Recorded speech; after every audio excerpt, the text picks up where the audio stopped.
Today, we're making a wall.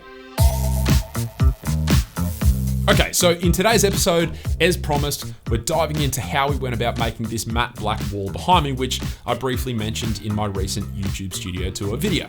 Now, you've of course already seen the finished product, but I want to go back in time and explain how we got here. Okay, so behind me is the current state of the storage solution. And whilst it's fantastic having all of this extra space with which to store things that we otherwise wouldn't have had, at the end of the day, when you walk through this studio front door, the first thing that you see are those shelves. And if I'm being completely honest, it's a bit of an eyesore. And so I just actually received a delivery from a local hardware store of these V-Groove panels. And what we're gonna do over the next day or two is not only paint them matte black, but also install them on this shelving system so that it acts as a fake wall. So what we've done is we've actually bought enough of these shelving systems to nearly come right to the length of that front beam in our studio. If you wanna watch more about how we installed those beams and whatnot, I'll leave a link to episode 3 of the Renovating Our House series up in the cards and down in the notes below. But the idea being that with that V-Groove paneling installed, it's not only gonna wrap around, on that front side, but also on this side as well, which means that, as you walk in through that front door, you're not even gonna see any shelving at all. It's just gonna look like a nice wall. But then as you come around, you'll be able to walk down, get your gear and whatnot, and it's gonna be a really, really effective temporary storage solution. Now, what's also really cool is that we're not just gonna go up to the top of the shelving system with these fake walls, because as you can see, we've got boxes on top of there, and so that's still not gonna look that great if that's all we did. We've actually bought enough length to go right up to the roof. And then on top of that, we're also gonna put in some cornices and some skirting boards at the bottom to really help sell the fact that this is a complete wall. Now, why don't we just put up a real wall and put in a permanent storage solution and call it a day? Well, for one, it's too expensive, but secondly, the idea with our storage solution is we wanted to make sure it was temporary. If we ever end up selling our house and therefore this studio with it, I think one of the key selling points to this space is that before I moved all of my equipment in, it's just a blank canvas. So prospective buyers could walk in and really let their imagination run wild and think, oh, maybe I could turn this into a teenager's retreat or a home office or even a granny flat. Whatever they come up with, they can do it because it's a blank canvas. If we go ahead and start putting in permanent walls and storage solutions, then that's going to limit what they can do with this space and therefore maybe put them off from even buying our house. So we wanted to keep that in mind, given that we might want to sell and buy somewhere else in the future. And so keeping this storage solution temporary was one of our top priorities. Right, enough of past Sam. Let's get to building this wall.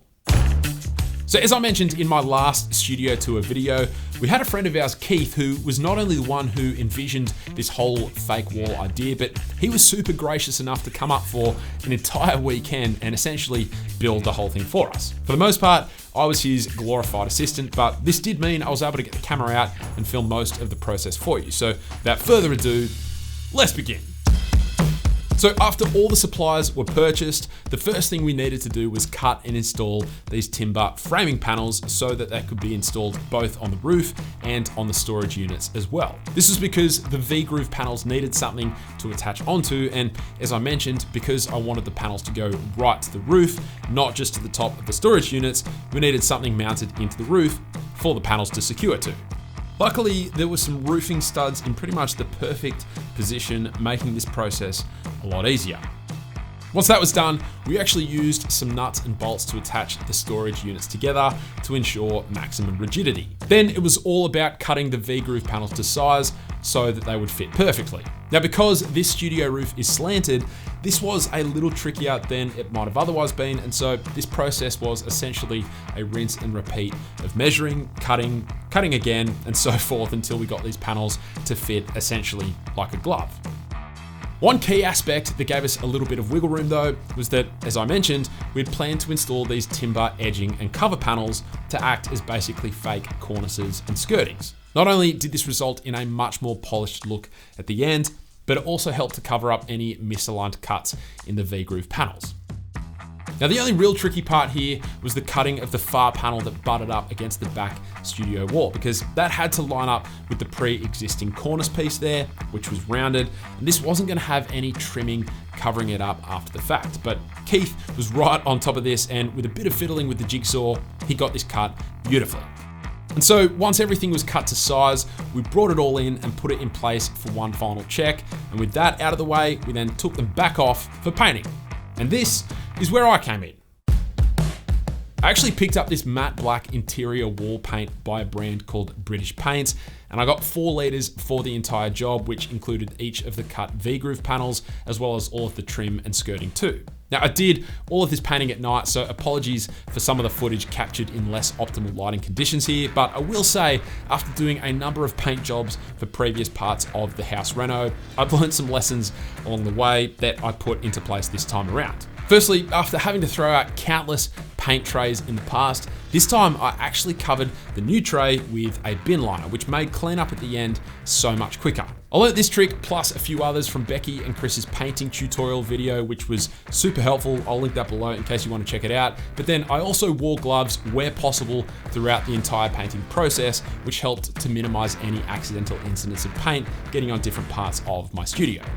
From there, I started by painting in the grooves of each panel to make sure they got enough coverage. And this took far longer than expected for some reason. But then from there, I painted the skirting and trim pieces.